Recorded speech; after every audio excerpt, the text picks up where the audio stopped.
El salario mínimo es mucho más importante de lo que normalmente se cree, ¿no? Es un factor que, digamos, envía múltiples señales al mercado laboral, pero también señales de tipo social, digo yo, ¿no? Como lo dijo uno de mis economistas favoritos, Piero Sraffa, un neomarxista. Por cierto, el profesor Rodríguez Cepeda me pidió que citara a Marx en algún momento de la exposición. El salario mínimo es la señal que se da a una sociedad a sí misma sobre la dignidad de los trabajadores y sobre todo de los trabajadores menor calificados, ¿no? El salario mínimo, como se dice, actúa de diferentes maneras en el tejido de la economía.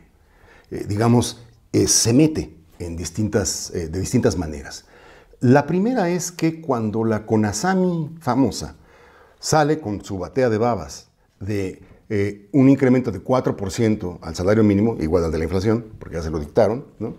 Ese 4% se vuelve el piso sobre el que se negocia después todos los contratos de sindicatos y patrones en el país. Todos.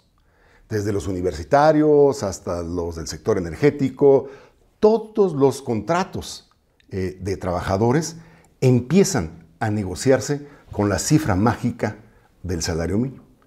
Entonces el salario mínimo es ejerce ese efecto faro, o ese efecto, en nuestro caso, el efecto fardo, ¿no?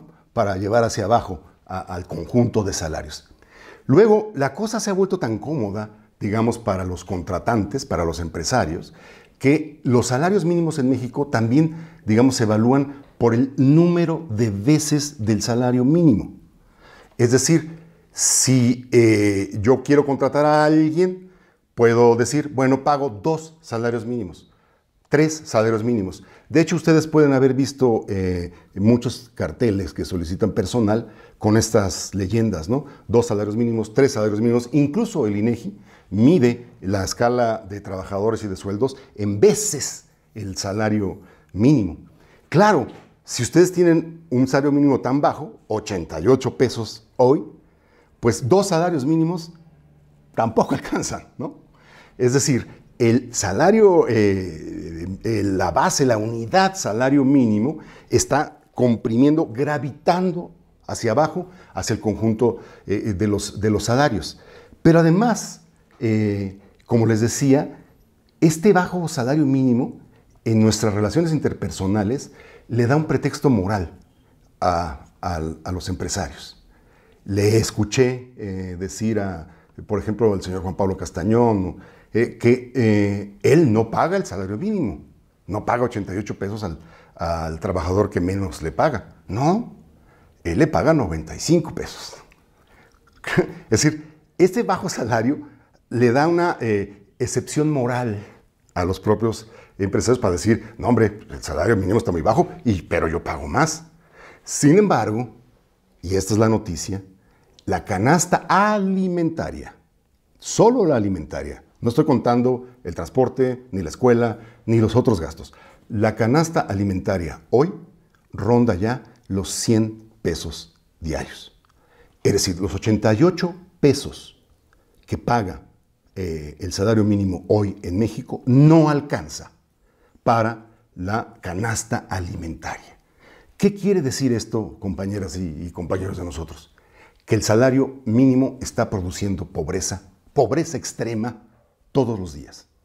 Con este pago, esta remuneración tan baja, los que ganan el salario mínimo no pueden salir de pobres.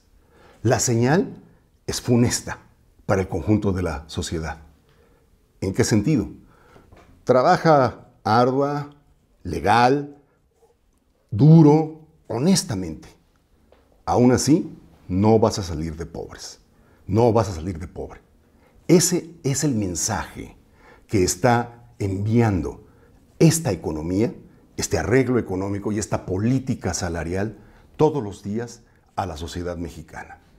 No es de sorprender que muchos jóvenes prefieran alistarse en el ejército delincuencial de reserva, donde ganarán más que jóvenes dispuestos a trabajar larga, duramente, porque saben que tendrán un mejor futuro que sus padres. Eso es lo que no está ocurriendo en México y esa es la importancia capital que tiene el derecho a un salario digno.